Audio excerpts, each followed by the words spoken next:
예, 이사야서 책 자체는요, 아주 책 크죠. 그래서 여러분들 이렇게 한번 읽기도 사실은 쉽지 않은 책입니다. 근데 여러분, 제가 이사야서 자체에서 전달하는 메시지가 너무 그렇게 어렵지 않고 심플하고 여러분들이 쉽게 이해할 수 있게 좀 도와드릴게요. 그래서 여러분들 또 돌아가셔서 이사야서 다시 한번 읽으시면서 하나님이 이런 메시지를 전달하고 싶었었구나. 하나님 마음이 이런 마음이었구나. 그런 것들 경험하셨으면 좋겠습니다. 이사야서는요, 하나님 아닌 다른 것들을 의지하고 있는 그 악한 왕 므낫세. 여러분, 므낫세 왕 들어보셨죠? 예, 아주 악해도 이렇게까지 악할 수 있나? 그래서 하나님의 심판이 결정된 시기였던 그 시대에 살고 있는 그들에게 하나님이 이사야를 통해서 말하고 싶은 건 이것입니다. 하나님만이 열방의 구원자이시다. 그 말은 무슨 말인가요? 다른 것 의지하지 말고 오직 하나님만 의지해라 라고 이야기하는 거예요. 1장 1절 자체가 유다왕 우시야와 요담과 아하스와 히스기야 시대에 아모스의 아들 이사야가 유대와 예루살렘을 강하여 본 계시라라고 되어 있습니다. 그러니까 활동 시기 자체는 이렇게 우시야와 히스기야까지 약 한 53년, 때로 58년 이렇게 볼 수 있을 것 같습니다. 그런데 쓰여진 시기 자체는요, 681년 이후로 보는 이유가 있어요. 왜냐하면은 37장 38절에 보면요,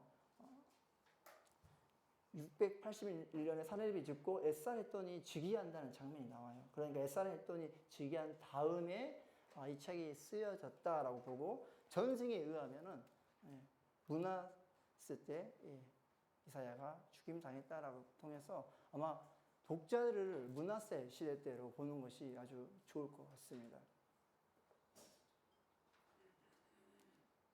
그래서 독자들이요, 므낫세 통치 초기 시대의 남유다 사람들인 거예요. 이때 역사적인 배경 자체는요, 너무 단순해요. 다른 거 없고요, 아수르가 아주 강력하고 강하게 있었던 시대입니다. 그때 온독자 상황 자체가 무엇이냐면 히스기야 통치 말기와 므낫세 통치의 시기를 겪고 있고요. 하나님의 심판이 이미 결정된 시기고 소경 같은 이스라엘의 상태였었어요. 그러니까 이스라엘이 어떤 상황이었냐면 남유다였죠. 남유다가 어떤 상황이냐면 이런 상황이었습니다. 그러니까 아주 강력한 아수르, 그리고 이제 스물스물 일어나고 있는 바벨론, 이집트 사이에서요, 어느 것 하나 의지하지 않고는 살아갈 수 없는 상황. 그러니까 꽉 막혀 있는 상황이었고 강력한 아수르와 함께 있었던 시기입니다. 그때 그들이 어떠한 선택을 했어야 될까요? 동일하죠. 하나님 의지해야 되는 거. 그러나 그들이 하나님을 의지하지 않았어요. 그래서 이사야가 선포했고 그들에게 전달하는 메시지는 단 하나입니다. 하나님만 의지하더라. 하나님만 열방의 구원자이시다. 그래서 그들이 행했던 것은 하나님이 아닌 다른 것을 의지하면서 외줄타기. 여러분, 외줄타기 보시기만 했지 해보시지 않으셨잖아요. 그냥 한번 지나가시다가 조그마한 쇳덩어리 있으면 한번 발 올려보세요. 쉽지 않거든요. 그렇게 아슬아슬한 상황이었다는 거예요. 계속해서 선지자가 나와서 그들에게 예언했던 건 무엇이냐면요, 하나님 의지하지 않으면 심판받는다. 하나님 의지하면 너희 구원받는다. 그러니까 하나님 의지해라. 하나님 바라봐라 라고 계속 이야기하지만 끝까지 그들이 하나님 의지하지 않고 있었다는 것입니다. 그런 그들에게 이사야를 통해서 전하고 싶은 메시지가 무엇인지를 보고 싶은 것이죠. 하나님만이 구원자이시다. 하나님 아닌 다른 것들을 의지하고 우상 섬기고 그들의 삶이 무너져 있는 그들에게 그렇게 하면 안 된다. 하나님 바라봐야 된다라고 이야기하는 선지서 이사야인 것입니다. 이사야 자체는요, 1장부터 66장까지 내용을 되어 있는데 과거에 그들이 의지했던 그 아수르를 통해서 그들이 심판받는 내용이 나와 있습니다. 그러니까 그들이 의지했던 자들에 의해서 심판을 받는 것. 그리고 나서 이 36장부터 39장이요. 히스기야가 아수르를 통해서 공격 들어왔을 때 어떻게 하냐면요, 하나님을 붙잡아요. 그랬을 때 그에게 어떤 삶이 일어났는가. 그 아수르의 군대 18만 5천이 하루아침에 사거리 날아드는 것. 이것을 통해서 독자들이 주고 싶은 메시지는 너희가 지금 상황에서 아수를 의지할 것이 아니라 바빌론을 의지할 것이 아니라 오직 하나님만 의지해야 된다를 사실은 강조하고 있다라는 것입니다. 그러면서 40장부터 66장까지가 지금 현재 독자들이 의지하려고 하는 그 바벨론에 대한 심판. 결국 남유다가 누구에 의해서 심판받냐면 바벨론에 의해서. 그러니까 그들이 의지하려고 하는 그것에 의해서 그들이 심판받게 되고 결국 허무한 것이죠. 그러나 이 본문 안에서 계속해서 설명하고 있는 것은 무엇이냐면 너희가 왜 하나님을 붙잡아야 되는가를 설명하는 것입니다. 그리고 그 가운데 하나님이 왜 너희를 심판하는가에 대한 설명을 하고 있어요. 심판하는 이유는 너희의 죄악 때문이다. 그러니까 회개하고 돌아와서 누굴 찾으라고요? 하나님을 찾으라고요. 내용은 너무 단순하고 심플해요. 그리고 40장부터 66장까지 내용을 통해서 진짜 하나님의 신이 누군지 그리고 그들을 구원할 때에 어떻게 구원할 건지 이야기할 때 고난의 종에 대한 메시지. 고난의 종에 대한 이야기를 할 때 하나님이 그냥 오셔가지고 그냥 팍 다스리고 막 때리고 막 부수고 하면은 얼마나 후련하시겠어요. 독자들이 후련하겠어요. 그러나 그게 아니라 하나님이 그 죄악에 대해서 내가 책임지고 그것을 내가 다 해결해 주겠다. 이게 이제 창세기 이야기했던 아담과 하와가 범죄했을 때 그 책임을 누가 지셨습니까? 하나님이 지셨던 거. 똑같은 거예요. 그러니까 그들이 범죄한 것을 하나님이 내가 다 지겠다. 이 모든 죄악을 내가 지고 가겠다. 그러니까 너희가 할 거 하나는 무엇이냐면요. 하나님 앞에 돌아오는 것. 그것을 설명하고 싶은 것입니다. 그러면서 55장부터 66장까지는 계속해서 돌아오라 초청하는 메시지로 끝납니다. 내용 자체는요. 사실 아주 심플해요. 저희가 66장 보면서 이 책 언제 읽지 1장 읽다가 아유 그만하자 이렇게 하셔가지고 모르잖아요. 근데 여러분 1장부터 66까지 쭉 읽으시잖아요. 그러면은 한 흐름 안에서 한 패턴 안에서 하나님이 전달하고 싶은 메시지가 분명하게 느껴지십니다. 시로 형태로 되어 있기 때문에 이해되지 않는 부분도 많아요. 그런데 여러분들 크게 통으로 읽으시면은 이해되고 하나님이 이 백성 얼마나 사랑하고 이 백성 얼마나 돌아오기 원하시는지를 깨닫게 된다는 것이죠. 그래서 1장부터 12장까지 이야기는요. 유다와 이스라엘에 대한 심판에 대한 이야기를 하고 있습니다. 그러니까 그들의 죄악 때문에 너희가 심판을 받는다라고 하는 것이죠. 그런 그들에게 12장을 통해서 얘기하는 건 무엇이냐면요. 하나님을 의뢰하라. 하나님을 바라보라 하면서 1장부터 12장의 이야기가 끝납니다. 1장과 2장과 3장, 4장 자체는요. 심판의 이유, 형식적인 예배를 드리고 강한 민족 의지하고 우상을 의지해요. 그리고 3장, 4장을 통해서 자신의 소유를 의뢰하고 그러니까 하나님 아닌 다른 것들을 의지하는 것. 양식, 물, 용사 이런 것들이요. 그들의 죄악에 대해서 아주 자세하게 나타나 있습니다. 그리고 그들의 죄악을 설명할 때 1장과 3장, 4장을 통해 설명하는 것은 무엇이냐면요. 소돔과 고모라 같다는 표현을 해요. 그러니까 이들의 죄악이 얼마나 하나님 앞에 벗어나 있는지, 떠나 있는지를 알 수 있다는 것입니다. 그러면서 그 결과가 무엇이냐면요. 예배와 기도를 받지 않을 것이다 라는 것입니다. 2장도 동일하게 3, 4장도 동일한 것이죠. 우리가 그 이사야서 1장 15절 한번 같이 읽어볼까요?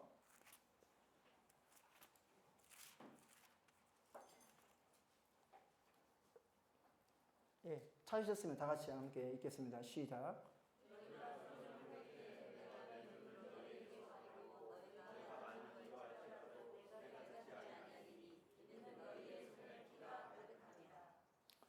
예, 그러니까 하나님이 그들의 기도를 듣지 않으시겠다고 이야기하는 것입니다. 왜요? 그들의 죄악이 얼마나 크고 관영했기 때문에.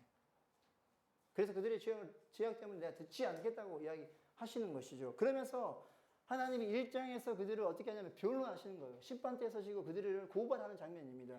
동일하게 3, 4장에서도 동일하게 이스라엘을 그 유다를 심판하고 고발하는 장면이 나와요. 근데 독특한 게요. 2장 1절부터 5절의 말씀인 것이에요. 그들을 회복했다고 얘기하는 것입니다. 그리고 그들에게 도전하는 것은 무엇이냐면요. 우리가 하나님의 말씀으로 행해야 된다라고 도전한다는 것이죠.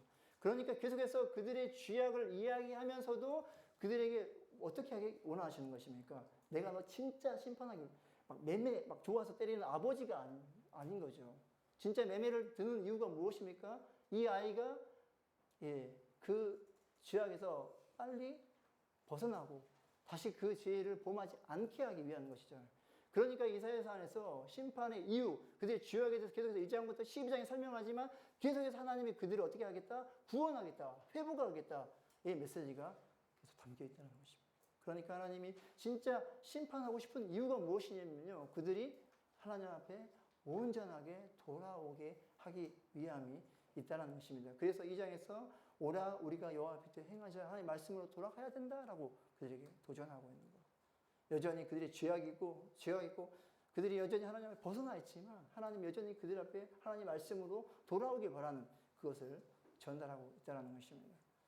그래서 3장에서 그들이 멸망의 모습이 나오고 예루살렘 멸망하는 모습들을 담고 있는데 그 이유가 뭐냐면요, 8절 9절에 여호와를 거역하고 그 영광의 눈을 범하였고 소돔과 같이 죄를 범하였다. 그래서 너희가 심판받을 수밖에 없는 이유라는 것입니다.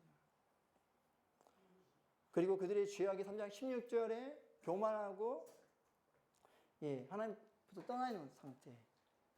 출애굽기 33장 5절에도 동일하게 그 백성이 목이 곧은 백성에서 하나님이 그 백성을 치려고 하시잖아요. 그때가 무엇입니까? 모세가 하나님 만나서 언약을 받고 있는 그 시내에서 올라왔을 때 이스라엘 백성들이 행태가 뭡니까? 금송아지 만들어가지고 우상 숭배하고 있은 그때 내가 이 백성 치겠다라고 하잖아요. 왜 치냐? 그들이 목이 곧은 백성이라고. 동일하게 이야기하는 것입니다. 여러분 미가서에서도 동일하게 내가 너희를 심판하려고 이유가 있다. 왠지 아니? 교만하기 때문에. 동일한 백성인 것이죠. 그러면서 2장 1절부터 4장 6절까지 내용을 통해서요, 독특한 것은 2장 1절과 4장 2절 6절 회복의 언약의 메시지가 있는데, 그런데 너희가 하나님을 의지하지 않는 것 때문에 내가 심판하게 된다라고 얘기하는 것입니다. 그러니까 이 심판하게 된다는 것 자체가 무엇이냐면 그들을 다시 정결하게 거룩한 백성 삼으시기 위해서 내가 너희를 심판하려고 한다. 그러니까 독자들에게 뭘 하고 있습니까? 하나님 앞에 돌아오라고요. 그리고 나서 이제 5장부터 포도원의 노래가 나오는데요. 1장부터 4장의 그 죄악을요, 총집합해 놓은 게 5장의 모습입니다. 그러니까 너희가 그 죄악 때문에 내가 너희를 버릴 것이다를 포도원의 노래를 통해서 설명하고 있다는 것입니다. 그래서 이 포도원 노래를 통해서 그들의 죄악이요, 8절부터 23절까지가 5가지 죄악이 나옵니다. 땅을 빼앗고 사치설 생활하고 하나님 앞에서 교만하고 진리를 왜곡하고 부정부패하는 내용들이 어떤 형태로 나오냐면요, 이 화오라클, 심판 오라클로 나타나요. 땅을 빼앗은 것 때문에 너희가 어떻게 될 것이다? 심판을 받게 될 것이다. 그리고 너희가 이 사치스러운 방탕함 때문에 너희가 심판을 받게 될 것이다. 11절부터 17절이요. 그리고 18절, 19절 앞에서는 무엇이냐면 너희가 하나님 앞에 교만하기 때문에 내가 너희를 심판하게 될 것이다. 내용은 다 있으니까 여러분 집에 가셔서 보시면 됩니다. 그리고 20절을 통해서 그들이 심판받는 이유가 있어요. 왜요? 너희가 진리를 왜곡시킨다. 21절도 동일합니다. 하나님 말씀 앞에 나아가야 될 그 말씀이 왜곡되고 흐트러졌어요. 그래서 너희가 심판받는다. 22절부터 30절을 통해서는 부정부패에 대한 이야기를 하고 있고 이것 때문에 너희가 심판을 받게 된다. 사실 5장, 1장부터 5장은요, 그들의 죄악에 대해서 얘기하지만 5장은 총집합을 통해서 그들이 얼마나 하나님 앞에 벗어나 있고 죄악 가운데 있는가를 설명하고 있다는 것입니다. 그리고 나서 연결되는 게 무엇이냐면요, 6장이에요. 여러분, 이사야서 6장은 여러분 설교로 많이 들어보셨잖아요. 이사야 소명 장면. 근데요, 이 이사야 소명 장면 자체가 다른 선지서와 좀 다릅니다. 왜 다른지 아십니까? 하나님이 그들에게 이야기하는 메시지가 너무 독특해요. 이 백성이 회개하지 않게 하기 위해서라고 표현하고 있습니다. 독특하지 않습니까? 선지자를 보낸 이유가 있죠. 그 백성이 어떻게 하기 위해서? 돌이키게 하기 위해서 보내잖아요. 근데 하나님이 이야기할 때 내가 이 백성이 돌이키지 않았으면 좋겠다라고 얘기해요. 왜냐하면 그들의 죄악 때문에 그런 것입니다. 근데 본문 안에서 1장 본문에서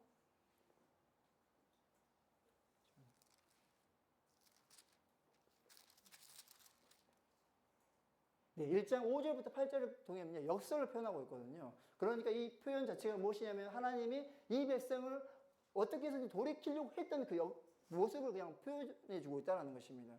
그러니까 하나님이 지금 현재 상황 자체가 이사야를 부를 때 이 백성이 회개하지 않겠다의 그 메시지가 진짜 회개하지 않았으면 하는 것이 아니라요. 이런 내용인 거예요. 여러분 그 출애굽기 계속 제가 설명하는데 그게 여러분 가장 많이 들으셨고 이해하기 편하니까요. 그들이 그 출애굽 통해서 이제 시내산에서 하나님과 언약을 맺고 모세가 올라갔잖아요. 근데 그들이 우상 숭배하고 있잖아요. 근데 우상 숭배 할 때 금송아지를 만들었을 때 하나님이 그 모습 보시고 가슴 아파가지고 모세를 보내잖아요. 그러면서 하나님이 뭐라 말씀하시냐면 내가 이제 이 백성하고 이제 함께하지 않겠다. 너희끼리 가라. 나는 여기 있을 거다. 이제 너희하고 함께하지 않을 거라고 했을 때 그때 누가 하나님 앞에 서나요? 모세예요. 모세가 이야기했던 그 메시지는 무엇이? 하나님 함께하지 않는 곳에 내가 가지 않겠습니다. 하나님 함께 가야만 내가 그곳에 가겠습니다. 하나님 함께 해야만 내가 그곳에 싸움을 하겠습니다. 하나님 저희하고 약속하셨잖아요. 말씀하셨잖아요. 그거 책임지세요. 라고 하거든요. 하나님 마음을 시험케 하는 사람. 이사야서 6장 8절 한번 읽어보실래요?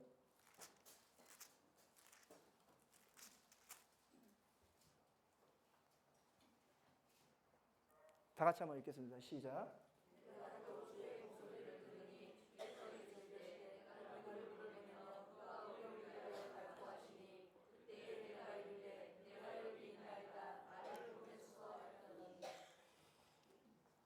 그러니까 이스라엘을 통해서 이 소명을 통해서 그들의 죄악이 얼마나 드러나는지와 하나님의 거룩함이 대조되고 있고요. 하나님이 이 백성을 진짜 심판하기 위해서 말하는 게 아니라 이 백성을 어떻게 하면 구원할까에 대한 메시지를 역설로 설명하고 있다는 것이에요. 그만큼 이 백성 내가 너무 사랑한다. 그런데 이 백성을 위해서 갈 자 누구냐고 했을 때 그 마음을 알아주고 그 앞에 섰던 사람이 누구냐면 이사야. 그러니까 1장부터 5장의 이 소명 자체가 앞으로 가야지 얼마나 내용이 깔끔하겠습니까? 그런데 반대로 1장부터 5장을 통해서 너희가 이렇게 범죄했다. 이렇게 하나님 떠나 있다. 그때에 하나님 아버지의 마음이 어떤지를 보여주고 있는 것이죠. 그러면서 이것을 시험케 하는 사람 이사야. 이 사람을 통해서 이것이 이루어지는 것들을 역설로 보여주고 있다. 그들이 얼마나 범죄한지 깨닫게 하기 위해서. 그들이 하나님 앞에 얼마나 벗어난지를 보여주기 위해서. 그래서 하나님이 이렇게 가슴 아파한다는 걸 보여주겠어. 그래서 이것을 통해서 하나님 앞에 너희가 돌아야 된다. 하나님이 진짜 너희를 구원하고 싶어 하신다. 그 이야기가 앞에서 읽었던 1장 5절부터 8절이요. 하나님이 얼마나 열심으로 그들을 구원하기 원하는지. 그리고 2장 1절부터 5절이요. 그리고 4장 2절부터 6절이요. 그 메시지가 무엇입니까? 그들을 회복하겠다는 메시지요. 그냥 앞에서 심판의 메시지가 있었던 것이 아니라 그들을 어떻게 해서든지 돌이키고 하나님 앞에 돌아오게 하기 위한 방법이에요. 이사야 안에서 하나님이 그들에게 얼마나 간절하게 그들을 회복시키기 원하시는지가 사실은 이사야서 6장에 담겨 있다는 것입니다. 그러면서 이사야서 7장부터 12장까지가 같은 패턴 안에 있습니다. 히스기야의 아버지 아하스가 하나님이 너희를 구원하겠다고 했을 때 아하스를 그렇게 선택하지 않아요. 하나님을 의지하지 않는 아하스. 9장 8절부터 14절까지가 하나님을 의지하지 않는 이 백성들이요. 그래서 다른 것 의지하는 이 아수르를 내가 심판하겠다고 8장 1절에서 2절, 9장 14절부터 10장 33절을 통해서 설명하고 있습니다. 그러면서 이사야 안에서의 어떤 메시지가 들어가 있냐면요. 메시아에 대한 메시지.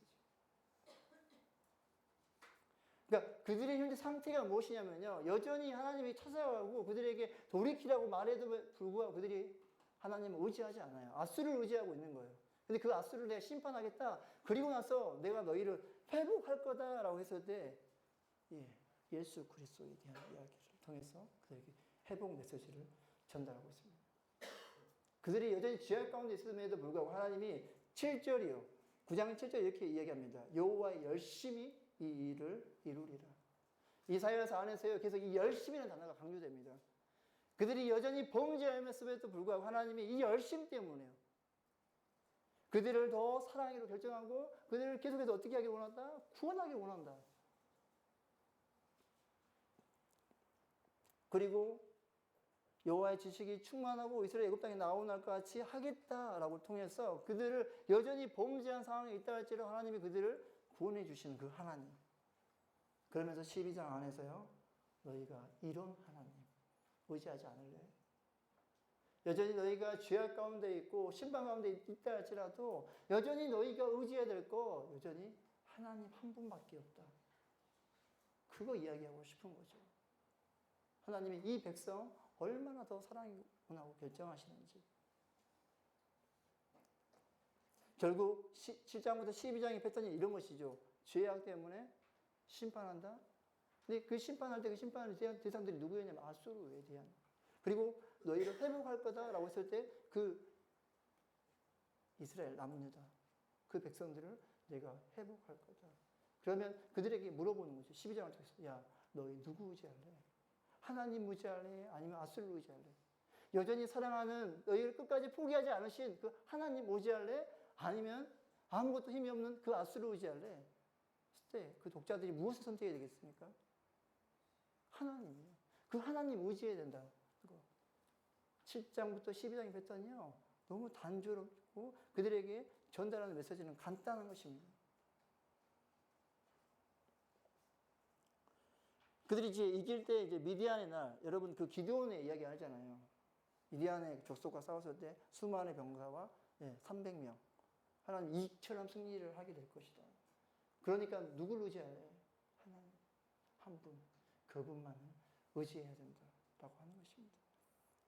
그러면서 13장부터 35장까지는요. 아주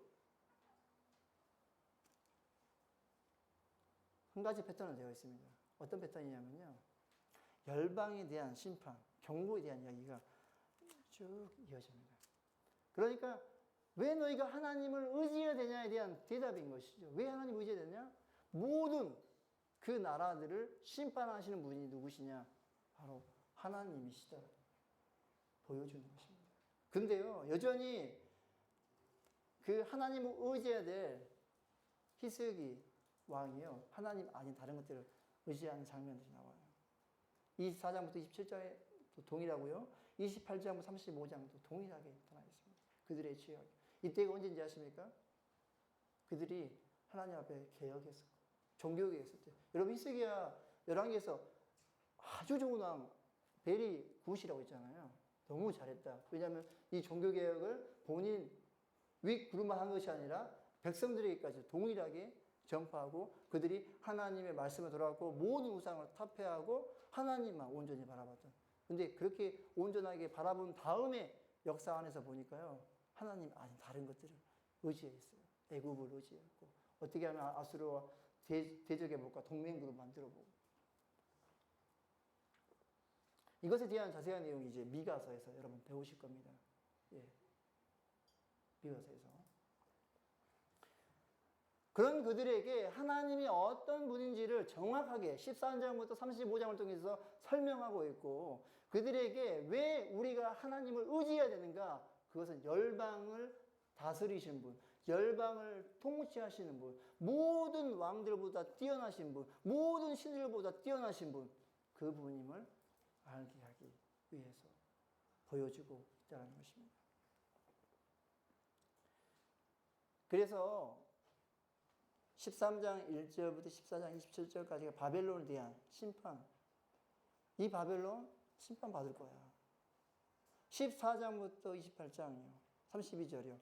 블레셋 심판받을 거야. 모압 심판받을 거야. 다메섹 심판받는다. 애굽 심판받는다. 바벨론 심판받는다. 그러니까 하나님이 아닌 다른 것 절대 의지하지 말아라. 다른 신들 의지하지 말아라. 다른 나라 의지하지 말아라. 왜냐하면 이것을 다스리시는 분이 누구시다고요? 하나님이시니까. 두마, 에돔이죠. 그리고 아라비아, 또 예루살렘, 두로. 그러니까 이 범죄한 모든 것들 다 심판할 거다. 그러니까 너희도 심판받으니까 누구를 의지하라고 얘기하냐면 하나님 의지하라고 이야기하는 것입니다. 이 모든 통해서, 심판을 통해서 하나님이 열방을 다스리시는 분. 그리고 그 열방들이 섬기고 있는 신이 다 무너진 것을 통해서 하나님이 최고, 이걸 그들에게 이야기하고 있다는 것입니다. 그러면서 19장부터 이제 20장의 내용 자체가요, 그들이 어떤 것을 역사적인 배경을 보면 하냐면요, 애굽을 의지하려고 그래요. 그들이, 히스기야가. 그때 이런 것이죠. 너희가 애굽 의지할 필요 없다. 너희는 하나님의 백성으로서 너희 스스로가 하나님의 온전한 동지한 자들이기 때문에 두려워할 필요 없고 애굽 의지할 필요 없다. 온전하게 누구를 의지해야 된다? 하나님 섬기고 있는 너희가 강력한 나라다. 라는 것들 앞에서 설명해 주고 있고 그것을 19장에서 설명하고 있습니다. 그러면서 20장에서 이 벌거벗은 이사야에 대한 행동들이 나오잖아요. 3년 동안 벗은 몸으로. 오늘로 보니까 수치와 굴욕을 누가 경험하게 된다고요? 애굽이 경험하게 될 거라고. 그러니까 그 애굽을 의지하지 말라고 얘기하는 것이에요. 그러니까 너희가 의지하려고 했던 그 애굽 자체가 수치를 당하게 될 것이다. 그래서 누구를 의지해야 됩니까? 온전하신 그 하나님을 의지해야 된다. 그러니까 그들이 조금이나마 의지하려고 하는 것들을 계속해서 하나님이 이사야를 통해서 보여주고 설명하고 있다는 것입니다. 하나님 의지해야 된다. 그러면서 이제 24장부터 27장의 배경 자체가 사리곤 이세가 이제 사리곤 이세라는 그 왕이 있어요. 아수르에. 그 왕이 죽고 사내립이 이제 될 때 왕이 죽고 이렇게 다음 왕이 등극하면 약간 혼란이 막 있잖아요. 그때 히스기야가 어떤 선택을 하냐면요. 다른 어떻게 하면 힘의 중심을 아수르에서 다른 걸로 돌릴까 그랬을 때 애굽과 동탁하는 모습이 24장부터 27장에 나와 있습니다. 그런 그들에게 언약 파기로 인해서 심판받는 그 결과에 대한 이야기가 자세하게 나와 있습니다. 그러니까 하나님의 말씀으로 잘 살았던 그 백성이요. 714년부터 701년 사이에 보니까요. 인구가 얼마큼 늘었냐면요. 10배가 늘었어요. 히스기야 시대 때. 그러니까 그들이 종교개혁하고 나서 하나님이 얼마나 부흥을 허락하셨냐면 10배예요. 그 당시에는 그 나라의 강력함이 무엇입니까? 인구잖아요. 그렇게 강력한 그때에 그들의 행했던 행보 자체가 무엇이냐면 계속해서 무엇을 의지하려고 하냐면은 애굽 의지하려고 했어요. 하나님 아닌 다른 것. 그때가 언제라고요? 종교개혁하고 이런 거죠. 우리 지금 열심히 신앙생활하고 열심히 가장 뜨거워서 쓸 때 다른 것 의지하고 있는 돈 의지하고 어느 순간에 하나님 축복 주는데 그 축복이 돈을 어마어마하게 주시는 거예요. 좋은 직장 들어갔어요. 근데 제 삶이 무너지고 하나님 아닌 돈 의지하고 있고 직장 의지하고 내 자식 의지하고 있고 내 아내 의지하고 있는 이런 모습들이에요. 이 모습이 지금 이때 일어났다는 것입니다. 그래서 24장부터 27장 자체가 그들의 죄악에 대해서 이야기하면서 그들이 무엇이 지금 무너졌는가를 할 때 언약 파괴에 대한 이야기를 하고 있다는 것입니다. 가장 하나님 앞에 열심으로 매달렸던 그때예요. 북이스라엘과 남유다 역사 안에서 가장 하나님을 섬겼던 그때에 이런 일들이 일어났었다는 것이에요.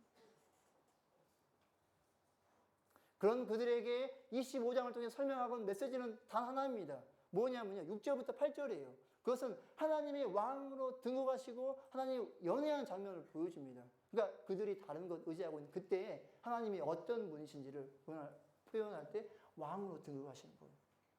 심판자로 오시는 분. 하나님이 승리하는 모습 자체를 그분이 왕으로서 행할 것들을 보여줌을 통해서 너희가 지금 현재 무엇을 의지하고 무엇을 바라보아야 되는가를 정확하게 설명하고 있다는 것입니다. 그런 그들에게 너희가 의지하려고 하는 그 대적들 다 심판할 거다. 그러나 내가 너희 회복해 줄게. 너희 그 죄악 가운데 있어 너희 징계할 거다. 그러나 내가 회복해 줄게. 라고 계속해서 반복되고 있습니다. 여러분 27장의 내용은요. 포도원의 노래가 나옵니다. 이사야서 안에서 포도원 노래가 2번 나와요. 앞에서 보았던 가장 죄악이 극심했을 때의 모습을 포도원 노래로 표현했어요. 근데 여기서도 동일하게 포도원 노래를 표현합니다. 근데 그때의 포도원의 노래와 지금의 포도원 노래는 대조를 이뤄요. 지금도 지하 가운데 있잖아요. 그런데 그들에게 포도 노래를 통해서 너희를 회복시켜 줄게. 너희를 감싸 줄게. 너희를 지켜 줄게. 그 이야기예요. 그러니까 하나님이 이 백성을 얼마나 하나님 앞에 돌아오길 원하는지. 이 백성을요, 진짜 막 때리고 싶어서 안 달라 하나님이 아니라 그들을 얼마나 하나님 앞에 돌아오길 원하시는 그 하나님인지를 본문을 통해서, 이 메시지를 통해서 그들이 기억해야 되고 오늘 저희가 기억해야 되는 것이죠. 하나님이 여전히 우리를 얼마나 사랑하는가.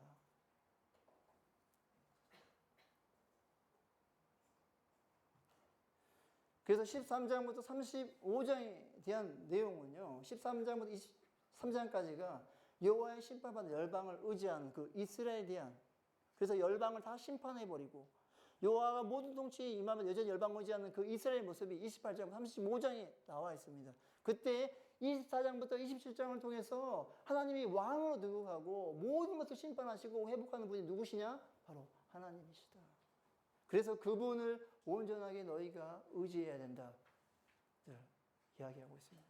근데 이때가 언제냐면요, 그들이 하나님 앞에 벗어나고 떠나려고 할 때, 지역을 지으려고 그때였다는 거죠. 그럼에도 불구하고 하나님이 그들을 여전히 사랑하고 그들을 회복시키기 원하신다는 것들이 이 메시지 안에 들어가 있다는 것입니다. 그들에게 전달하고 싶은 메시지는 단 하나인 거죠. 30장 15절부터 33절 통해서 여호와만 의지해야 된다. 여호와만 바라봐야 된다. 라고 메시지를 전달하고 있습니다. 1장부터 35장을 통해서 하나님이 어떤 분이신지 사실 잘 설명해 주고 있고요. 그들이 범죄하고 죄악 가운데 있다 할지라도 하나님 이 백성들을 계속해서 구원하기를 원하시는 하나님의 열심이 잘 드러나 있죠.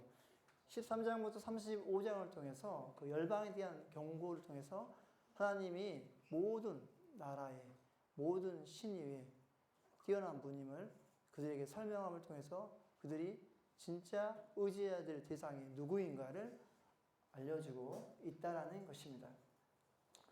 그러면서 36장부터 39장이 이제 히스기야의 선택에 대한 이야기가 나와 있습니다. 이 부분 여러분 많이 설교로 많이 들으셨고, 그가 하나님을 의지했을 때 어떠한 일들이 일어났는가가 나와 있죠. 첫 번째는 산에 들어왔을 때 하나님 앞에 붙잡았을 때 그 아수르의 군대를 이기시고, 그가 질병 가운데 있었을 때 하나님을 붙잡았을 때 그에게 질병을 없애고 그가 생명이 연장되어진 부분들이 설명되어 있습니다. 사실 이 안에서 강조되고 있는 게 뭐냐면 히스기야의 기도가 사실은 드러나는 부분이에요. 여러분 색깔로 보시면은 파란색과 빨간색이 나와 있습니다. 제가 왜 이렇게 표시를 했을까요? 의도적으로 여러분들에게 잘 보이게 하기 위해서. 이 앞에서 나와 있는 6장부터 8장 자체가요, 내러티브, 그러니까 산문으로 되어 있습니다. 그리고 히스기야의 이 기도, 이 부분 자체가 36장, 39장 자체가 내러티브로 되어 있어요. 이야기, 그러니까 산문으로 되어 있다는 것이죠. 그게 아주 독특한 것입니다. 왜냐면은 앞에서는 다 거의 모든 내용이 다 시로 되어 있잖아요. 근데 이 부분만큼은 산문으로 되어 있다. 산문은 무엇을 전달한다고요? 지식을 전달한다. 그러니까 저자가 의도적으로 아하스의 선택과 히스기야의 선택을 대조로 산문을 통해서 설명함을. 왜 그러겠습니까? 너희가 지금 현재 아하스처럼 하나님을 의지하지 않을래? 아니면 히스기야처럼 이런 상황, 그런 대군이 오고 죽을 병이 걸렸을 때 너는 어떠한 선택을 할래? 라고 했을 때 그들의 선택은 어떤 선택이 돼야 되겠습니까? 하나님을 의지해야 된다. 그러니까 그 사실 자체를 그대로 전달함을 통해서 독자들이 온전하게 그 하나님이 어떤 하나님인지를 정확하게 알게 하기 위한 목적으로 산문으로 기록하고 있다라는 것입니다. 본문에 가면요, 36장 자체가요, 아스르의 침공이고 그의 아수르에 침공할 때 그 소아 랍사게가 와서 하나님을 조롱하고 모독하는 장면이 나오죠. 네 하나님 어디 있냐? 그 하나님 어떻게 너희를 구원한다고 하더냐? 라고 했을 때 그때 히스기야의 태도가 어떤 태도를 취합니까? 예, 히스기야가 하나님 앞에 기도하죠. 그랬을 때 이사야를 통한 그 응답 자체가 무엇입니까? 아수르와 그 종을 두려워하지 말라. 그 왕이 다시 어디로? 고국으로 왔던 데로 다시 돌아갈 것이다 라고 얘기하는 것입니다. 그런데 또다시 랍사게가 와서 하나님에 대한 모독과 위협을 합니다. 그때 히스기야 어떤 태도를 취합니까? 또다시 그가 기도하죠. 그러면서 이사야를 통해서 하나님이 응답하실 때 그 응답의 내용이 무엇입니까? 그가 이 성에 이르지 못할 것이다 라는 것이에요. 지금 현재 상황 자체, 역사적인 상황으로 보면요. 이 사내립 침공 자체가요. 지금 유다 바로 앞까지 왔어요. 그러니까 46개의 성읍을 다 파괴하고 나서 이제 남은 건 이제 이거 하나 그냥 쳐부수면 끝납니다. 그때 랍사게는 계속해서 야 지금까지 하나님 뭐 했대? 46개 성읍 내가 막 때려 부술 때 하나님 뭐 하셨어? 이렇게 조롱하고 있다는 것입니다. 그때 히스기야가 어떤 태도를 취합니까? 온전하게 하나님만 의지하겠다라고 결정하는 거예요. 이런 결정이에요. 그랬을 때 그에게 응답하는 그 응답이 무엇입니까? 하나님이 반드시 그렇게 조롱하는 자들이 너희를 조롱하지 못하게 할 거야. 그들이 다시 돌아가게 할 거야. 그리고 그 왕이 결국 죽게 될 거야 라고 그들에게 예언을 통해서 이야기하는 것이죠. 결국 이 전쟁의 승자가 누구였습니까? 예, 히스기야죠. 아수르의 18만 5천 명이 하루아침에 역사적으로 볼 때 이것은 어떻게 그렇게 일어났는가 알 수가 없다고 할 정도로 정말 누가 하셨기 때문에 그렇습니까? 하나님이 하셨기 때문에 그렇죠.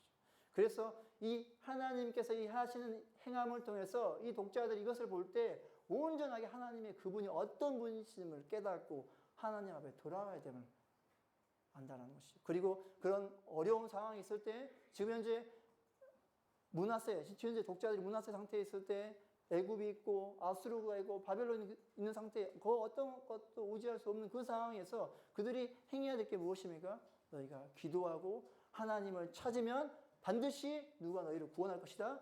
하나님이 구원할 것이다를 설명하고 있다는 것입니다. 이것을 이야기체로 사실 자체를 전달해주고 있는 거예요.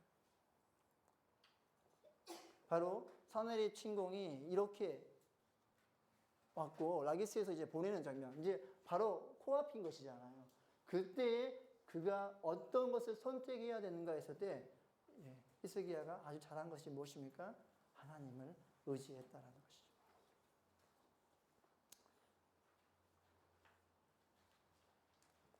그러면서 37장을 통해서 그들에게 설명하는 것은 무엇이냐면요.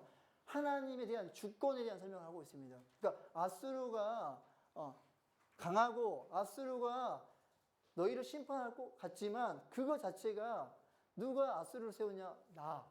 내가 아수르를 세웠다. 그리고 그 아수르의 죄악 때문에 누가 심판한다? 내가 심판한다. 그러니까 이 37장을 통해서 진짜 주권이 아수르에게 있는 것이 아니라 온전하신 하나님 앞에 있다라는 것들을 알게 한다는 것입니다. 그리고 나서 37장 30절부터 35절을 통해서 동일하게 반복되는 패턴이 있잖아요. 어떤 패턴입니까? 여호와의 열심이에요. 카나, 열심. 다른 말로 하면 질투. 얼마나 하나님이 이 백성을 사랑하는지 다른 것 조금이라도 의지하는 걸 볼 수가 없는 하나님. 그래서 이 백성이 하나님 온전하게 바라보게 하기 위해서 이 열심이요. 그래서 35절에 나와 다윗을 위하여 이 성을 보호하여 구원하리다 라고 했습니다. 하나님이 다윗과 맺은 그 언약을 충실히 이행하고 이 백성이 하나님과 붙들어 있을 때 이 백성을 끝까지 보호하신다. 이 백성을 끝까지 지키신다. 그것을 이루시고 있다는 것입니다. 이게 바로 하나님의 열심인 거예요. 하나님이 너와 맺은 그 언약을 끝까지 책임지고 지키시는 분.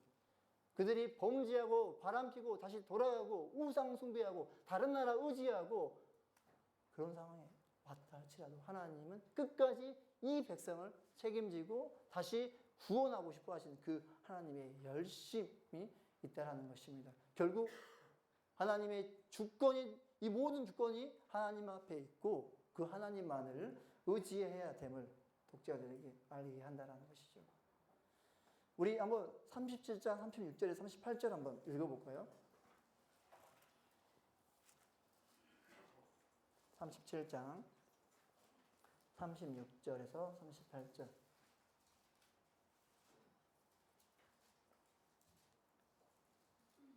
네, 다 찾으셨으면 시작.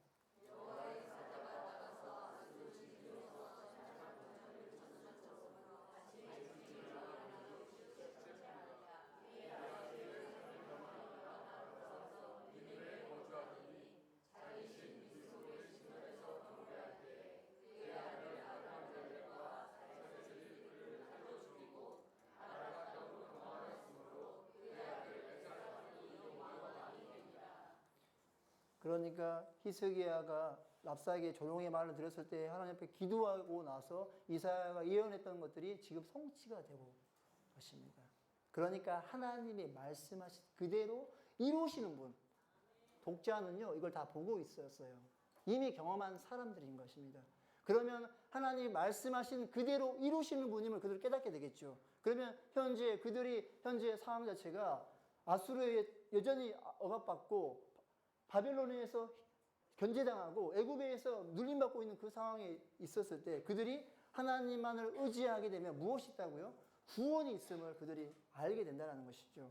그러니까 이것이 앞에서 예언되었고 이것이 성취되어진 걸 통해서 왜 우리가 하나님을 의지해야 되는지, 그리고 이 성취를 통해서 또 알 수 있는 한 가지가 뭔지 아십니까? 이사야가 참 예언자다. 신명기 17장에 보면은 그 예언자에 대한 이야기 하잖아요. 이게 이 사람이 참 예언자인지 아닌지를 어떻게 알 수 있냐면요. 다른 걸로 알 수 있는 게 아니라 그가 예언했을 때 그가 성취가 되어졌냐 안 되어졌냐. 그러니까 지금 이사야가 지금 예언하는 이 모든 것이 하나님의 참 메시지고 그들이 이 이사야의 메시지를 통해서 그들이 온전하게 하나님을 붙잡아야 됨을 깨닫게 된다는 것이에요. 그리고 나서 이제 그 히스기야가 질병이 일어나고 그때 어떻게 합니까? 또다시 하나님을 붙잡죠. 그랬을 때 15년도 연장되어짐을 볼 수 있습니다. 사실은요, 뒤에 나와 있는 그 내용 안에서 바벨론 왕 브로닥 발라단이 오잖아요. 근데 역사적으로 보니까 이 역사가 언제 그 이야기냐면요. 사내립 침공, 701년 이전의 이야기인 거예요. 그러니까 아수르가 이 바벨론 왕 이 브로닥 발라단을 한번 해가지고 완전히 쫓겨냈거든요. 그때 언제냐면 702년입니다. 그러니까 여러분들이 36장부터 39장에 보는데 패턴이 반대로 되어 있다는 것들을 알 수가 있어요. 그러니까 왜 앞에 있어야 될 이야기가 뒤에 있다는 것이죠. 역사적인 사실로 보면 그냥 우리는 그냥 책을 읽으니까 전쟁이 승리하고 히스기야가 이겼구나. 그리고 내용 자체가 열왕기를 봐도 그때가 되어 있기 때문에 당연히 그런 것이지 라고 보지만 사실은 역사적인 사실 안에서 보니까 이게 앞에 일이 있다는 것입니다. 왜 그랬을까요? 그러니까 저자가 의도적으로 역사를 그 앞에 있는 것을 뒤로 놓고 그때라고 설명하면서 나가고 있다는 것이 독특한 거예요. 이런 게 사실 이제 본문 안에서 저자가 의도를 가지고 설명하고 싶은 메시지가 있다는 것이죠. 왜 그랬냐면요. 므낫세 때 이미 심판이 결정된 시기였습니다. 그러니까 이미 심판이 결정된 시기고 이미 하나님 앞에 심판받게 되어 있는 상황에도 불구하고 그가 어떻게 합니까? 기도하고 나서 응답을 받고 나서 또 바벨론을 의지하는 장면이 나왔어요. 그래서 사내립을 통해서 그들을 심판합니다. 그러니까 그렇게 심판하는 그 장면 자체가 원래는 그냥 심판으로 끝났어야 돼요. 근데 그가 그렇게 하나님의 은혜를 받고 다시 바벨론 의지하고 나서 사내립이 쳐들어와가지고 그들을 심판하려고 할 때 하나님이 언제 그들을 회복시켜 주나요? 그가 기도할 때. 그가 기도할 때요. 그러니까 저자가 의도적으로 이 역사적인 사실을 뒤집어 엎어서 그들에게 현재 하나님을 왜 찾아야 되는가, 너희가 무엇을 의지해야 되는가를 정확하게 역사를 뒤집어 엎어서 설명하면서 그들에게 너희가 지금 심판이 결정되어 있지. 하나님 의지하고 싶지 않지. 왜? 이미 우리 심판 받는데, 하나님을 버림받았는데 왜 우리가 하나님을 의지해야 됩니까? 라고 하는 그들에게, 아니, 심판이 이미 결정되고 그 악행을 저지른 그 상황에서도 너희가 기도할 때 하나님이 응답하신다. 독특한 것이죠. 그러니까 우리가 왜 히스기야의 기도, 내레티브 이야기를 통해서 우리가 깨달아야 되는 게 무엇인지 아십니까? 우리가 여전히 범죄하고 또 넘어지고 범죄하고 또 넘어지고 하나님 찾고 그럴 때가 많잖아요. 그럴 때 또 넘어졌을 때 하나님 나를 사랑해 주실까? 예, 사랑해 주시는 것이죠. 여전히 여러분 앞에 오셔서 민우야, 내가 너 더 사랑해 줄게. 이렇게 말 들었던 것처럼 여러분의 삶 가운데도 여전히 힘들고 지쳐있고 낭만하고 또 넘어졌을 때 하나님 여러분에게 찾아오셔서 말씀해 주시는 거죠. 그때가 언제입니까? 기도할 때. 끝까지 부르짖고 하나님 앞에 매달릴 때, 그때 하나님이 여러분 앞에 찾아오시는 것이죠. 동일하게 이 시기의 독자들은 이미 심판이 결정된 상황에도 불구하고 여전히 왜 우리가 하나님을 붙잡아야 되는가를 설명하고 있다는 것입니다. 그리고 나서 이 히스기야의 실수 자체가 바로 연결되는 게 바벨론을 의지하는 부분으로 바로 연결되거든요. 그러니까 사내립 침공이 끝나고 나서도 여전히 무엇을 의지하냐면요, 바벨론을 의지합니다. 그러니까 계속해서 하나님이 돌보시고 역사하시고 구원하시고도 여전히 뭐 하고 있냐면 실패의 자리에 있다는 것이 참 우리에게 참 그 자체가 소망인 것 같아요. 오늘 또 넘어졌어도 하나님이 내가 다시 하나님을 붙잡으면 하나님이 내 삶 찾아오시는구나. 그래서 우리한테 늘 범죄하라고 하는 거 아니잖아요. 그렇죠? 내 죄를 더 깨닫고 하나님이 나를 얼마나 더 사랑하는지를 더 깨닫는 것이죠. 그래서 넘어지려고 할 때 다시 누구를 붙잡아야 되는 걸 압니까? 하나님을 붙잡아야 되는 걸 아는 것이에요. 여전히 그 다른 것을 의지하고 있는 그 므낫세, 그 독자들에게 여전히 히스기야도 실패하고 또 실패했다. 여전히 므낫세는 악행하고 또 악행하고 또 악행했다. 그러나 너가 무엇을 의지할래? 라고 했을 때 지금 독자들이 의지해야 될 것, 그 악한 므낫세 왕이 의지해야 될 게 무엇이냐면 하나님 한 분을 의지하는 것이. 역대기의 말씀에 보면 므낫세가 그런 고통의 자리에 들어가고 나서 포로로 끌려가고 나서 다시 돌아왔을 때 누굴 찾는지 아십니까? 하나님 한 분을 찾아요. 다시 하나님 앞에 온전하게 예배 드리는 것을 찾습니다. 열왕기에 나와 있지는 않아요. 근데 역대기에 나와 있습니다. 므낫세 그 악한 왕이 어떻게 해서 하나님 앞에 돌아왔는지를 보여주고 있어요. 저는요, 이 이사야 선지서가 므낫세에게 그런 역할을 했다고 저는 봅니다. 그때 그가 무엇을 했냐면, 그 끌려갔을 때 그가 무엇을 한지 아십니까? 기도했어요. 누굴 찾은지 아십니까? 하나님을 찾았어요. 그래서 하나님 그 기도 응답하시고 다시 회복시켜 주셨습니다. 나중에 역대기 한번 읽어보세요. 그런 회복이요. 그렇게 악한 왕이라 할지라도, 그렇게 하나님 앞에 많이 벗어났다 할지라도, 열왕기에서 가장 악한 왕이라고 하는 그 므낫세 왕이 하나님 앞에 기도하고 돌아왔다는 것입니다.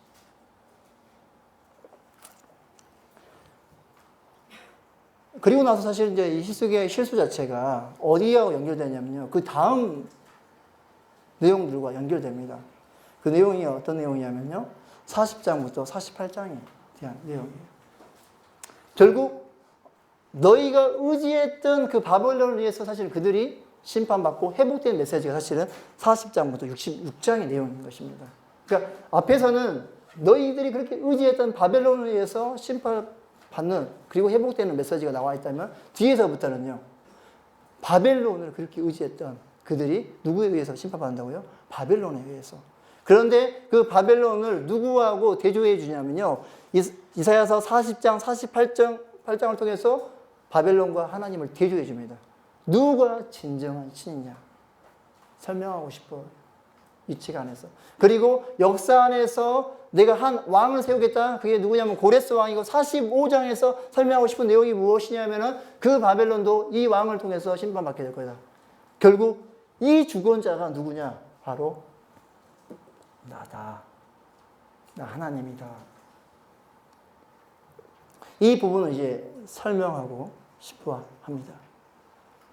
그래서 사실은 역사적인 사실을 보면 이건 완전하게 이제 미래적인 부분이고 이 미래 자체가 완전 동떨어진 것을 설명하고 싶은 것이 아니라 현재 독자들에게 너희가 왜 하나님을 의지해야 된가를 예언을 통해서 설명하고 있다는 것입니다. 예언의 92%가 현재 그들에게 전달하고 싶은 메시지. 왜 너희가 하나님을 바라봐야 되는가? 왜 하나님을 의지해야 되는가를 설명해 주고 있다는 것입니다. 그래서 이 40장부터 48장은요, 누가 진정한 신인가에 대한 이야기할 때 아주 자주 언급되는 게 이런 게 언급됩니다. 창조주 하나님에 대한 언급. 하나님이 어떤 분인지를 설명해 주는 것이죠. 그리고 하나님이 구원자고 구속자임을 보여주고 있고, 그리고 하나님이 이루실 그 새 일 자체를 그들에게 이야기하고 있습니다. 또 우상이 헛된 것임을 언급하고 우상을 두려워 그런 것들을 두려워하지 말고 오직 하나님을 바라봐야 된다. 그때 하나님이 너희와 함께할 것이다를 설명합니다. 40장부터 48장은 사실은 앞에서 39장의 내용과 연결되었어요. 그러니까 저자가 의도적으로 이렇게 역사의 시간을 흔들어 가지고 설명하고 싶었던 것 같아요. 그리고 왜 그들이 하나님을 더 보아야 되는가도 동일하게 설명하기 위해서. 그랬을 때 이렇게 설명하고 있습니다. 하나님과 바벨론을요, 이렇게 대조하고 있습니다. 하나님이 이렇게 이야기합니다. 나 외에 다른 신이 없다라고 했을 때 이사야서 47장 8절과 10절에서요, 바벨론이 이렇게 얘기하는 거예요. 나 외에 다른 이가 없다. 그러니까 바벨론 의지하고 있는 그 독자들에게 진짜 의지해야 될 분, 오직 유일한 신이 누구라고 얘기하는 것입니까? 하나님 한 분이라고 얘기하는 것이죠. 그러니까 그분을 의지해야 된다. 그래서 40장에서 47장에서 계속해서 반복적으로 나 외에 다른 신이 없다고 하나님 반복적으로 하고 대조로 바벨론에 그렇게 자신의 교만을 나타내고 있다는 것들을 보여주고 있습니다. 그러면서 40장 3절부터 11절이요. 이렇게 표현되어 있어요. 그러니까 패턴이 ABC, ABC, ABC라고 했을 때 무엇이 강조가 되냐면요. C 부분이 강조되거든요. 병행구조라고 나중에 여러분 이런 어떤 구조 혹시 나중에 관심이 있으면 병행 한번 쳐보시면 무엇이 강조되는지 알 수 있습니다. 사실 결과적인 걸 이야기하면요.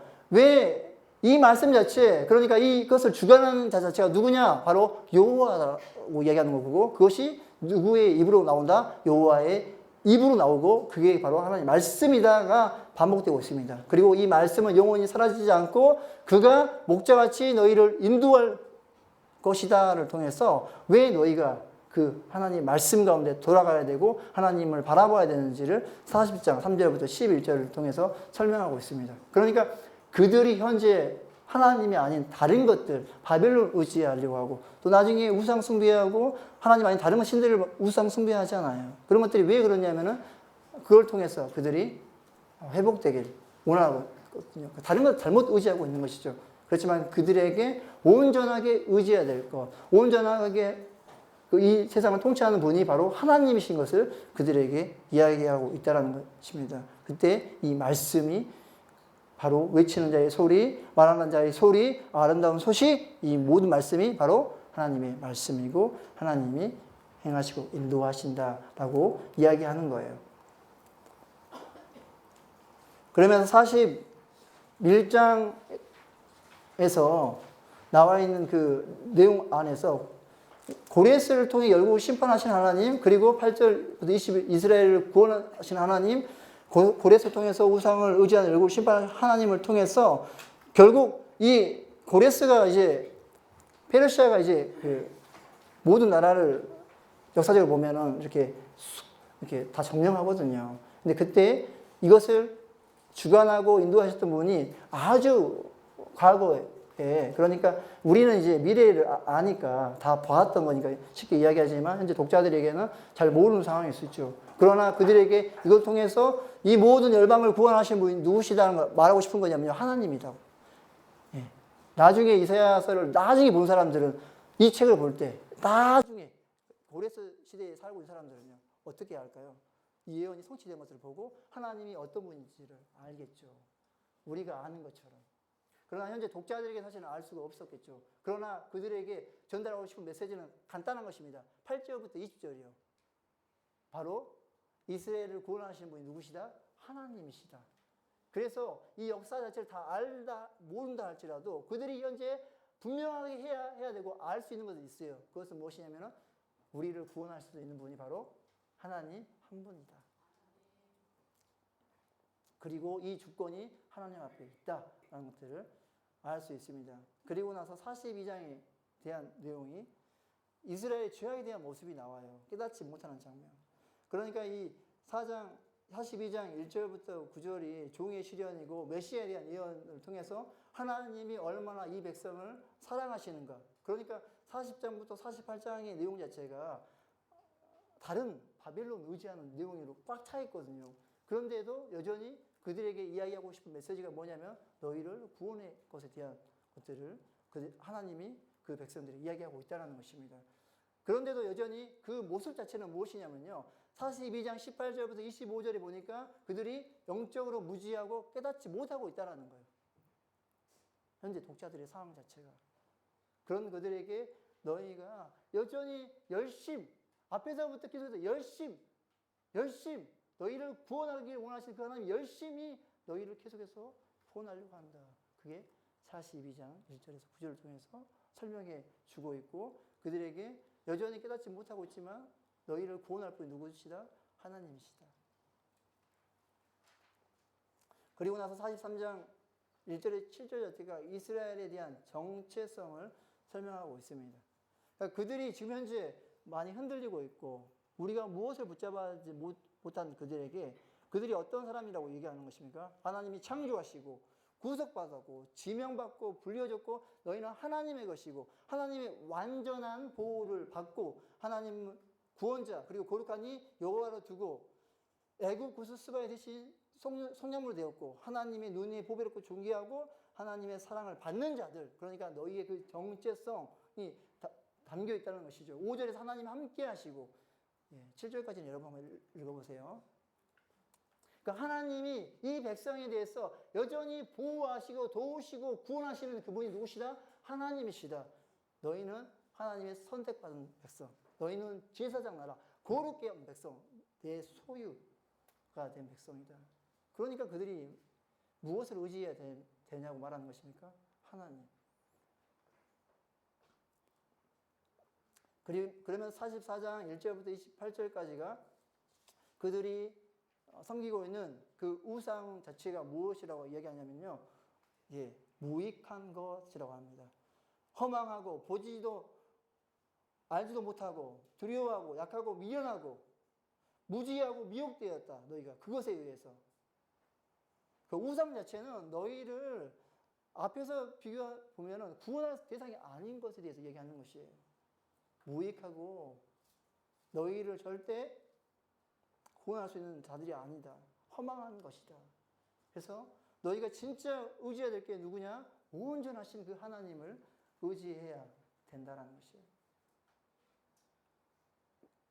그러면서 45장에 한 번 더 이제 고레스에 대한 주권이 나오고요. 45장 1절에 8절 말씀이 고레스에 대한 하나님의 말씀, 나의 기름 부음 받은 자, 9절부터 11절이 피조물이 저물지에 대한 항변, 그리고 12절부터 19절까지 하나님 항변에 대한 대답, 하나님의 주권, 그래서 내가 일으켰다. 그 결과는 하나님 알게 될 거다. 그러면서 45장 20절부터 25절까지 다른 신은 없다. 라는 것입니다. 앞에서 설명했던 고레스를 들어쓴다를 통해서 45장에서 자세하게 설명하고 있어요. 결국 모든 통치를 다스리는 분이 바로 누구시다라고 얘기하냐면 바로 하나님이신 것에 대해서 설명하고 있다는 것입니다. 우리는 역사를 알고 있기 때문에 이 메시지가 진짜였다는 걸 알 수 있겠죠. 독자들은 현재 몰랐었어요. 그러나 이것을 통해서 알 수 있는 것은 무엇이냐면 이 세상을 주관하시는 분이 누구시다? 하나님이시다. 그 고레스가 앞에서 열방을 심판하고 그 대적을 심판하는 것들을 보았어요. 근데 그것을 누가 세우셨다? 하나님이 세우셨다. 그러니까 하나님이 어떤 분이신지 하나님의 주권을 독자들이 깨닫게 된다는 것입니다. 그러면서 41장부터 45장 전체를요, 이렇게 보면 간단하게 볼 수 있습니다. 그러니까 우상에 대한 여호와의 말씀이 장차 당한 일을 알 수 있겠느냐, 우상에 대한 여호와의 말씀 자체가 장차 당한 일을 알 수 있겠느냐라고 하는 것이죠. 그러니까 이 우상은 무익하고 아무것도 너에게 해줄 게 없다, 허망한 것이다 라고 이야기하는 것이에요. 그렇지만 이것을 구원하는 분이 누구시냐? 바로 이스라엘이고, 그들에게 요구하는 게 무엇입니까? 바로 돌아와서 온전하게 하나님을 찾아야 됨을 그들에게 도전하고 있다는 것입니다. 그랬을 때 무엇이 있다? 회복 약속이 그들에게 있다는 것이죠. 여러분, 이사야서 자체가 메시지가 너무 간단하죠. 강사님이 계속 같은 말 또 하는 것 같고, 또 하는 것 같고, 또 하는 것 같고. 왜냐하면 이사야 메시지가 그래요. 다르지 않고요. 진리를 그냥 그대로 선포합니다. 왜 너희가 하나님을 의지해야 되는지, 왜 너희가 하나님을 바라보아야 되는지, 그게요, 이야기도 되어 있고, 시로 되어 있고, 역사로 열방에 대한 심판에 대한 이야기, 이스라엘을 왜 회복시키는 이야기가 반복적으로 나타나죠. 그 이야기는 너무 단순합니다. 그러니까 이사야서 읽은 사람들이요, 이것을 너무 단순하게 알 수 있는 메시지가 있어요. 그 메시지가 무엇입니까? 왜 우리가 하나님을 의지해야 되는지를 알게 되는 것이죠. 왜요? 그가 열방의 구원자이시니까. 그가 열방을 다스린 자이시니까. 그리고 하나님이 끝까지 이 백성을 어떻게 하기 원하시냐면 회복하고 구원하려고 하는, 그게 바로 하나님이 열심히 이사야서 안에서 잘 드러나 있습니다. 뒷부분은 제가 안 해도 여러분들이 그냥 말씀해도 내용이 아주 심플하고 간단합니다. 나 외에 다른 이가 없다가 45장부터 47장까지 7번 반복되고 있습니다. 이 반복을 통해서 무엇을 하고 싶을까요? 하나님밖에 없다고요. 그 하나님을 왜 의지해야 되는지, 다른 신이 없다라고 하는 것이죠. 그 앞에서 우상에 대한 것이 다 허망하고 너희를 구원할 자가 누구다? 오직 하나님 한 분이다. 나 외에 다른 이가 없다. 7번 반복. 온전하고 이 완전수의 치를 통해서 그들에게 오직 너희를 구원할 자가 오직 하나님 한 분이다 라는 것들을 알게 하고 있습니다. 그리고 나서 45장부터 46장까지가 동일하게 여호와만이 이스라엘을 주관하고 회복시킨다라는 것이죠. 그러니까 이런 메시지들 자체가 여러분들 책을 읽을 때, 이사야를 읽을 때 사실은 이곳에서 진짜 중요한 메시지가 뭐지? 이것도 중요한가? 이것도 중요한가? 진짜 설명하고 싶은 게 뭘까가 사실은 제가 나눠드렸잖아요. 그래서 읽으시면서 읽다가 이 부분이 강사님이 중요하다고 했지 하면서 쫙 한번 읽어보세요. 그러면 그 읽은 가운데서 하나님이 말씀하시는 메시지가 확 들어올 것입니다. 그러니까 이사야서 안의 메시지가 심플하고 단순하지만 그 단순한 메시지를 계속해서 반복적으로 설명하는 이유가 무엇입니까? 그 하나님 앞에 왜 돌아가야 되는지, 그 하나님을 왜 바라봐야 되는지, 그분만이 열방의 구원자이시니까. 그래서 46장과 47장은요, 하나님과 그 바벨론을 대조하고 있고, 결국 하나님이 누구를 심판하십니까? 바벨론을 심판하고, 바벨론 자체는 미래는 무엇이냐면 그들 자신 스스로가 구원할 수 없다. 결국 너희는 심판받는다. 그러니까 독자들이 지금 현재 바벨론을 의지하려고 하고 바벨론을 바라보고 있는데, 너희가 의지하고 있는 그 바벨론, 너희가 심판할 거다. 그러니까 너희가 무엇을 붙잡을래? 라고 했을 때 하나님을 붙잡아야 됨을 알게 한다는 것입니다. 그러면서 48장 1절부터 22절의 내용 자체는요, 이렇게 되어 있어요.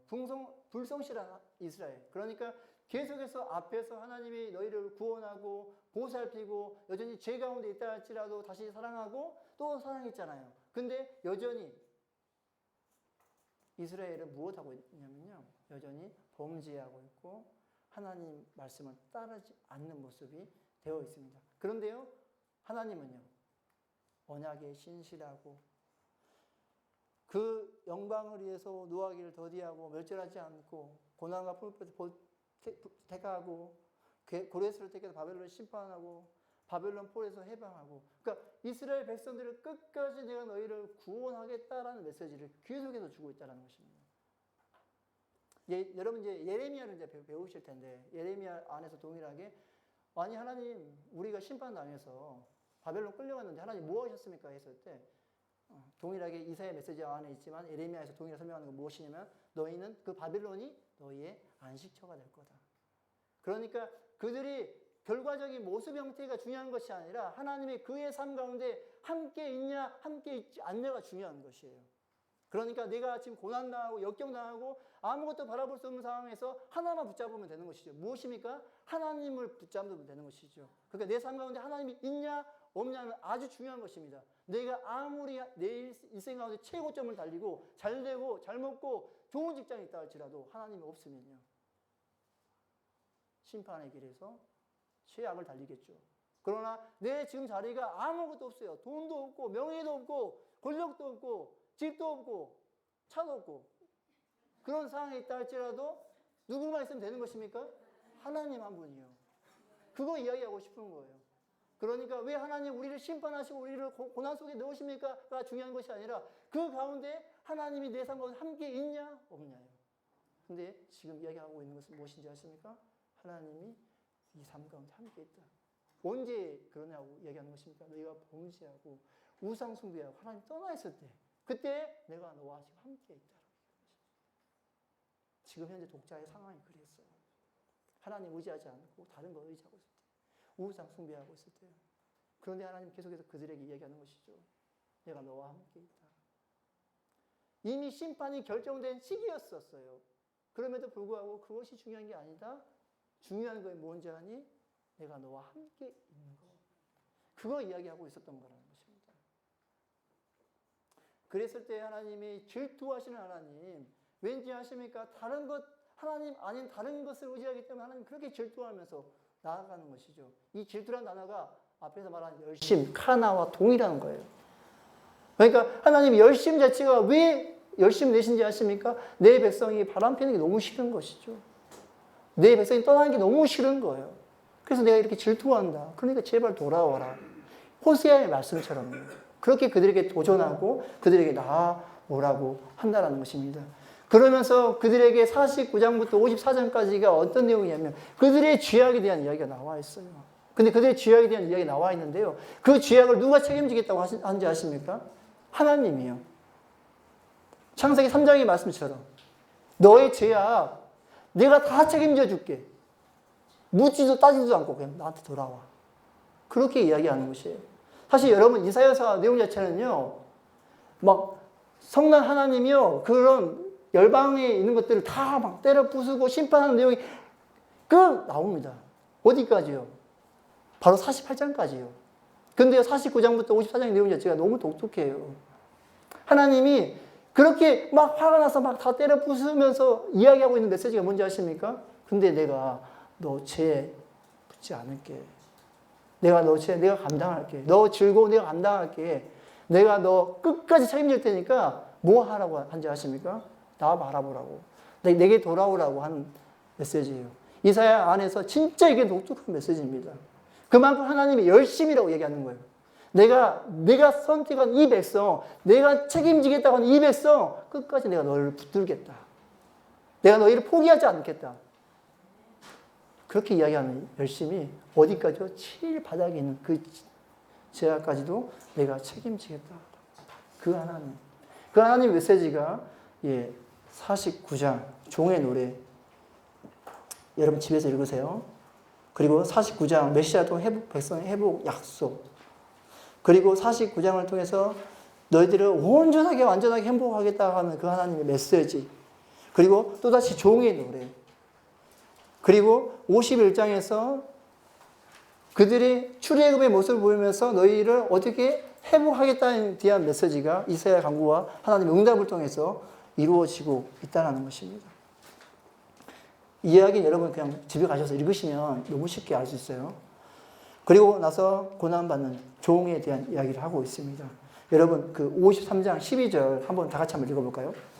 53장 12절입니다.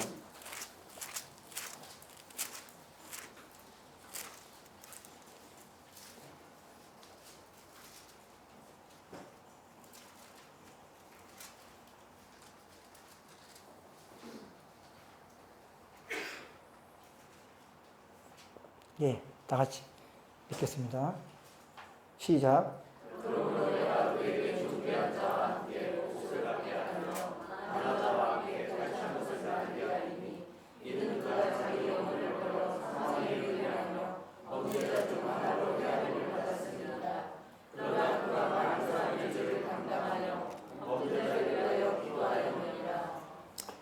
예, 뒤에서 앞에서 나와 있는 그 4절부터 한번 나중에 자세히 한번 읽어보시고요. 결국 이것을 책임지겠다고 하시는 분이 누구시냐면요. 하나님이 책임지겠다고 얘기하는 것입니다. 그러니까 그런 봉제한 것 자체도 하나님 어떻게 하겠다? 책임지겠다라고 얘기하는 것이에요. 그래서 그들에게 도전하는 게 뭔지 아십니까? 하나님께 돌아와. 왜냐하고요? 너희는 내 백성이니까. 너희가 언약을 맺었으니까. 그래서 내가 끝까지 너희를 책임지겠다고 선포하는 메시지가 담겨 있습니다. 그래서 50장부터 53장을 통해서 고난의 종이 대조가 되고 그 백성을 구원하게 될 거다. 그리고 너희가 반드시 회복이 될 거다. 그래서 너희가 왜 하나님을 붙잡아야 되는지를 깨닫게 된다는 것입니다. 그러면서 이제 55장부터 66장은요, 이제 여호와께 돌아오는 초청이에요. 그러니까 이제 고난의 종을 통해서 이제 어떻게 하기로 결정하신 겁니까? 너희의 그 모든 죄악을 내가 책임지겠다. 내가 그 죄 지르고 가겠다. 그러니까 그들이 행하는 것은 무엇이냐면요. 다 하나인 거예요. 이제, 야, 하나님께 돌아가자라고 하는 것이죠. 근데 여기 안에 누가 들어가 있냐면요. 이방 족속이 들어가 있습니다. 이방 민족이 들어가 있어요. 그러니까 하나님의 원래 목적이 앞에서 설명했었잖아요. 하나님 이스라엘 백성을 통해서 제사장 나라 삼으셔서 모든 민족이 어디로 돌아오게 하는 거? 하나님 앞에 돌아오게 하는 거. 그게 이제 이사야서 55장부터 66장에서 동일하게 설명되고 있고 하나님이 처음 이루신 그 계획을 이 백성을 통해서 어디로까지? 이방 민족에까지 이루신 계획이 동일하게 나타나 있다는 것입니다. 그랬을 때 이 모습 자체가 이스라엘과 하나님의 태도가 나타나 있는데요. 이스라엘은 여전히 그 언약에 대한 태도를요, 온전하게 지키지 않고 우상과 언약을 맺고 있어요. 근데 하나님은요, 어디까지 하신다고 했었나요? 그가 그 종의 모습을, 가장 낮은 자의 모습으로 그들의 모든 죄악을 다 짊어지는 자리까지 가고 있다는 것입니다. 이게 바로 하나님이 처음에 맺었던 그 언약을 끝까지 책임지겠다. 그게 바로 하나님의 열심이라는 것입니다. 결국 이것을 통해서요, 하나님 앞에 돌아가야 되는 것. 독자들이 왜 우리가 하나님 붙잡아야 되는 것을 알게 되겠죠. 그리고 나서 55장 10절부터 13절 집에 가서 꼭 읽어보세요. 그들에게 와서 돌아오는 초청, 그리고 동물들에게 돌아오는 초청, 그 안에 무엇이냐면 미래에 대한 축복에 대한 약속이 들어가 있습니다. 10절부터 13절의 내용 자체를 한번 여러분 읽어보실래요? 55장 10절, 13절. 예, 다 같이 한번 읽겠습니다. 시작.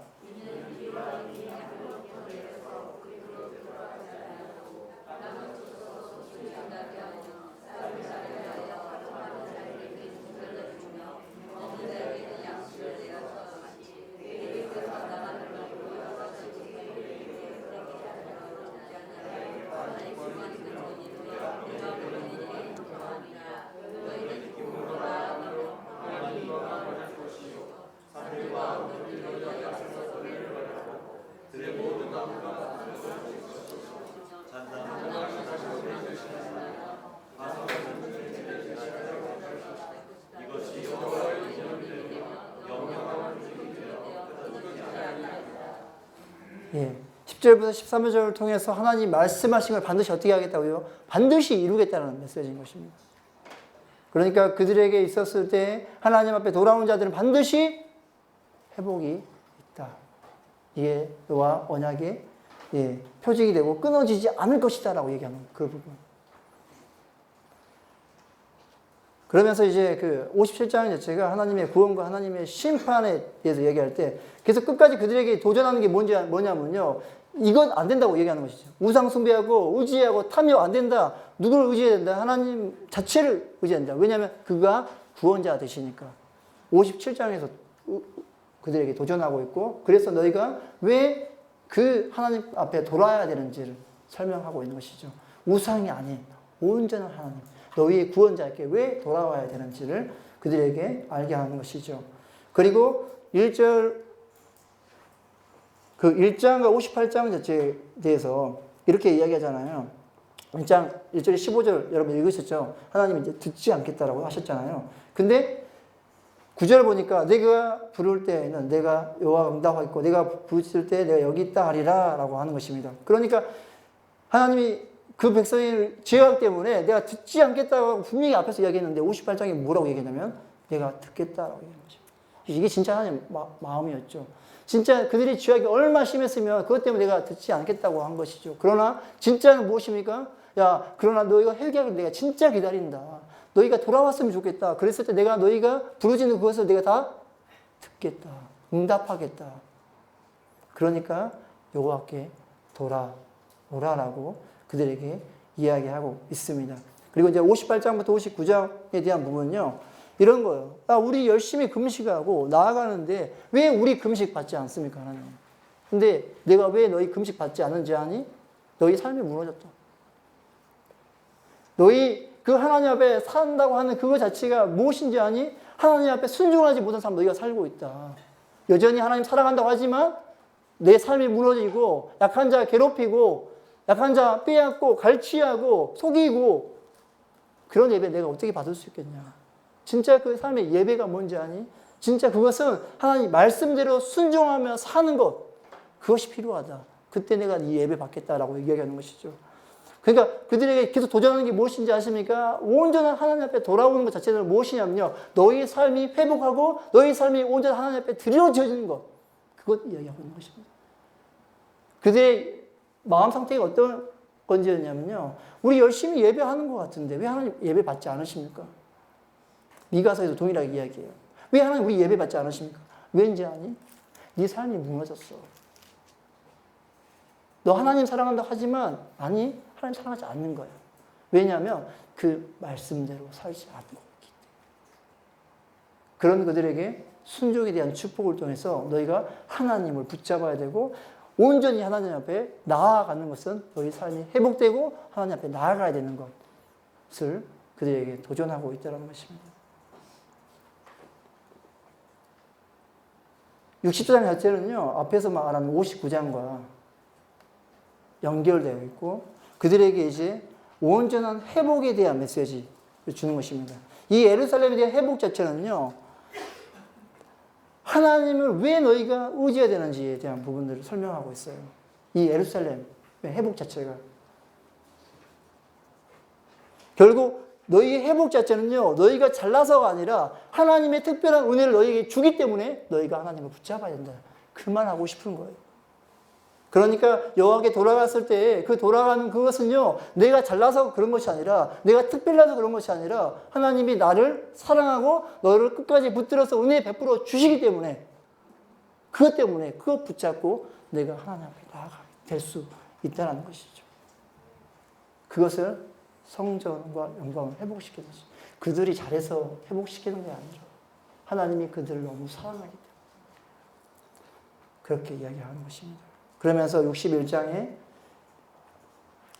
회복이 임할 그 메시지가 이제 사역 안에서 고치시고 선포하시고 재판장이 되고 위로자가 되시고 아버지가 되시고 구원자가 되시고 창조주가 되신 그 하나님 그분 앞에 돌아가자라고 이야기하는 것입니다. 그리고 나서 62장 1절부터 5절을 통해서 회복에 대한 소망, 예루살렘의 온전한 소망, 헤시바 뷸라를 통해서 회복하는 그 회복 메시지가 이제 그들에게 전달되어지고, 그 하나님 앞에 돌아가야 된다. 계속되는 회복되는 메시지가 되어 있습니다. 그러면서 이사야서 64장 자체가 이렇게 되어 있어요. 5절부터 7절 자체가 이런 거예요. 우리가 죄로 인해서 망했습니다. 그러면서 9절부터 12절까지 자체가 뭐냐면 구원해 주소서라고 하면서 그 구원할 때 8절이요. 왜냐하면요. 내가 여전히 심판당하고 멸망 자리에 있지만 하나님 구원해 주세요. 왜냐하면 당신은 나의 아버지시니까. 라고 얘기하는 것입니다. 그러니까 계속해서 앞에서 그 기도의 장면이 강조됐었잖아요. 히스기야 기도 자체가. 사실은요, 이 64장에서 한 번 더 강조되면서 우리가 지금 현재 상황 가운데 이미 심판받기로 결정되어 있고 여전히 우리가 악하고 악행을 저지르고 하나님을 떠나 있는 상태라 할지라도 너희가 이렇게 구해야 된다. 그러면 하나님 응답하신다. 왜냐하면 그분이 아버지시니까. 아들이 그 구하는 그 모든 것 주시는 그 하나님. 그런데요, 동일하게 얘기하는 게 뭔지 아십니까? 앞에서 설명하는 거? 그 대신 죄는 안 된다. 죄는 안 된다. 우상은 안 된다. 그건 다 심판받을 거다. 57장, 58장 계속 설명하고 있는 거예요. 그러면서 65장 2절, 7절 자체가 우상을 따르는 자, 정결법을 어기는 자들, 하나님을 찾지 않은 자들에게 어떻게 한다고요? 심판한다. 그러니까 계속해서 반복적인 패턴인 거예요. 내가 너를 구원해주고 너를 어디까지 잡냐면 그 고난의 종의 모습까지 내려가서 너희를 구원해 줄 거다. 근데 계속해서 그들에게 초청하고 그들에게 돌아오라고 하지만 그들에게 안 되는 거 하나 있어요. 무엇입니까? 죄. 그건 안 된다. 그걸 버리고 돌아올 때 너희가 온전하게 회복됨을 경험하게 될 것이다. 그게 바로 65장, 66장 새하늘과 새 땅이에요. 요한계시록 나와 있는 새하늘과 새 땅. 어떤 자들이 이것을 보게 됩니까? 하나님을 사랑하고 하나님 앞에 나아가는 자들이에요. 그들이 이런 것들을 경험하게 될 것입니다. 여러분, 우리의 삶 가운데 여전히 하나님 그분을 의지하는 거 얼마나 좋으세요? 안 그러세요? 여전히 나를 사랑하고 내가 여전히 넘어지고 쓰러지고 포기하고 있을 때에도 여전히 나를 찾아오신 그 하나님이에요. 그분 때문에 우리가 살잖아요. 그분 때문에 우리가 살만 나는 거잖아요. 그 하나님 우리가 계속해서 의지하면서 얼마나 좋을까요? 여러분, 무엇 의지하겠습니까?